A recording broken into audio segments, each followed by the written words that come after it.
assignment, now you'll be able to select to turn Skill Builder on.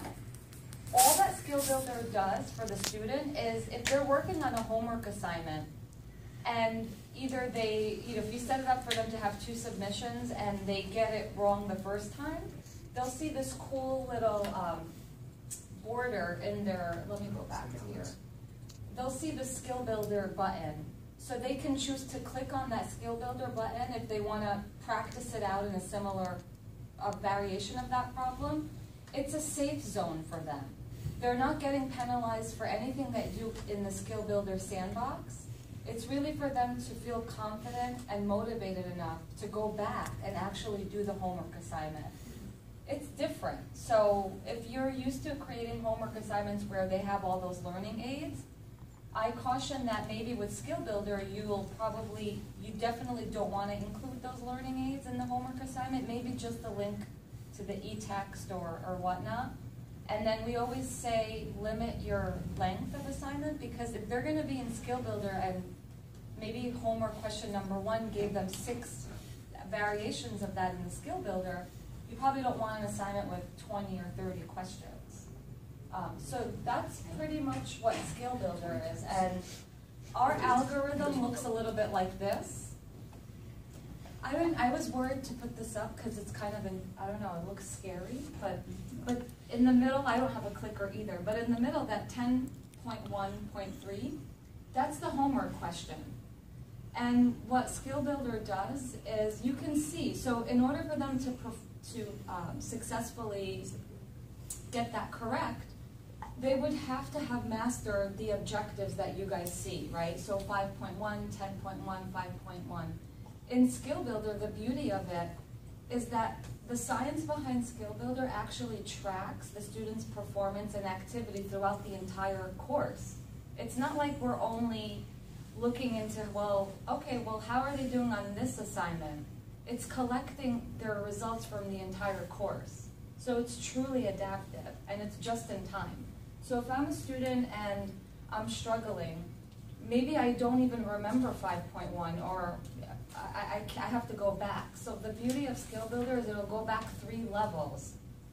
While it goes back, there's going to come a point of time where if Skill Builder can't help them, it will say, listen, you may want to go back to your instructor because there's nothing that we can do for you guys in Skill Builder that's going to help you. But hopefully that's not the case. But this is what the mapping looks like. That's a great contrast to you. Great job. Well, because you know what? This goes back to the whole pacing chart, right? If they're behind in 1 or 2 questions that has 6 objectives that they need, they really should try to seek additional help. Yeah, I totally get it. Thank you. And it's quick to assign. This should look familiar to you guys. So you'll click on this button here to activate the Skill Builder. And this is what it looks like from the student side. I'm not jumping in live to show you guys because I would prefer today be more about you sharing best practices with how you guys are teaching and learning. But the student will click on that. Now, what's nice about it is if I'm a student, maybe I don't even notice that thing there, right? Because we don't expect students to know what's going on their screen all the time. If I exhaust all my submissions in the homework assignment, the Skill Builder will come up and say, hey, you're going into Skill Builder now because you're not mastering this question. Once they're done there, the Skill Builder will have a pace chart for them. I'll click through these. So this is the student not getting it correct, and you see they're being prompted to enter I like to call it a safe sandbox. So there's a pace chart over here, or a progress bar. I think you guys can call it whatever you want. For you guys, maybe it's pace chart. So as the student's working in this safe zone, and now they're not going to get penalized for anything that they get incorrect here. They're not going to get hints, right, other than just maybe some basic ones, because we want this to be where the student's really forced to get the mathematical reasoning behind it. So, yeah, I know, I didn't want to show this because we talked so much crap about our one-dimensional complements. But maybe that's something we can, take back. But as they get it correct, we don't want them to go anywhere yet, right? We want to our questions are going to get more difficult.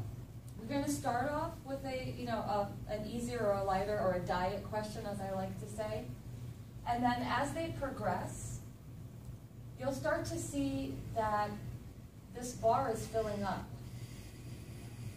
And when it completely fills up, that's when we make the recommendation, hey, we think you're actually ready to go back. If I'm a student, I'm like, well, you know what, I really like this, and I want one more nice work.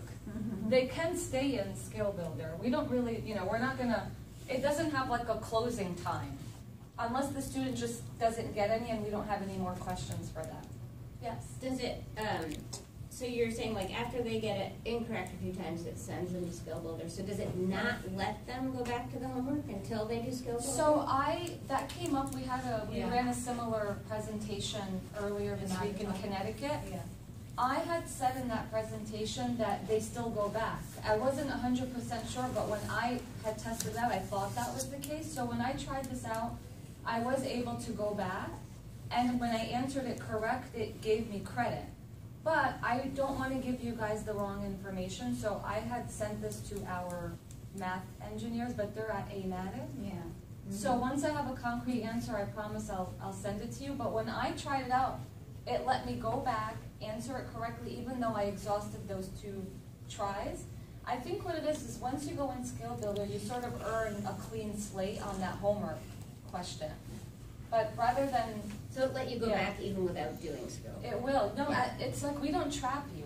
Yeah. So it's sort of like your math clinic. You go in and out. Like we don't really, it's not prison. So just, I know. It's not hotel California. Just a couple things to keep in I can mind. check in. I already went into it. The learning aids, I would not include them. It might be, because what's the purpose of them being in that sandbox? The length of the assignments, and then knowing that we didn't just throw Skill Builder in, it talks to the adaptive learning throughout my math lab, so that when that student's in that sandbox, we already have a activity report on how they performed in the entire course. So that's really cool, I think. But I work for Pearson, and you don't have to trust me. But I really do. Tina, Yes. that flow chart that you had described as scary, The algorithm. which shows for 10.1.2 the connection components. I often tell my students that you need chapter 5 to do chapter 6, you need chapter 6 to do chapter 7, and 3 and 4 and so on. So that scary thing is something that I would love to actually see and show my students, so that they Where's that come Would you from? like me to share that with you?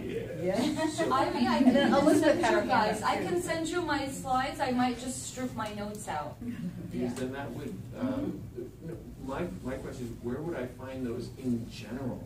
Oh, those are kind of behind the scenes. Yeah, I That's know. more of So the what, students don't have access to them. They don't, because that's part of our Newton engine, Yeah. or our adaptive learning, so we don't even have access to that. The only reason why I was given that was because we wanted to kind of show you, Teach, yeah. What's that, happening behind the scenes. yeah, because we're not just spitting questions out because they're related to factoring, did we say polynomials earlier? I'm like, oh God. Something like that. We're like both like journalists Yeah. in nature. Yeah, it's like over our head, like. But why don't so 2 things so far that I have to follow up on.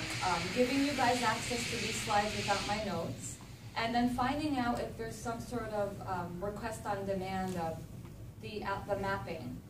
Yeah. Yeah. Now don't shoot me if I can't get that, Yeah, but I that promise map I'll would be ask. gigantic. No, you're Yeah. right. And then Elizabeth had a question. Yes. Well, this is actually, I haven't taught 1108 yet, but the, You do. because you rearranged it. Oh. So I'm curious because there's a book that we're using that we decided to rearrange it because of the order of the topics. So you kind of customized. Did We you do did. it through Pearson, or you did it? No, we do did it not. yourself? Is that your video? Yes and notebook? no. We started Okay. without you guys, and then we had your help for redesigning the menu. But Okay. yeah, we did Redesigned the menu. ourselves. So how would this affect, the rearrangement of the topics for that I course? don't think it should, right? Because it's saying There's still You're still linked. 10.1.7. It's not a- you know what So that- that's what I the showed problem. you? Yeah. If we're not going by order. Oh, the right. order that they think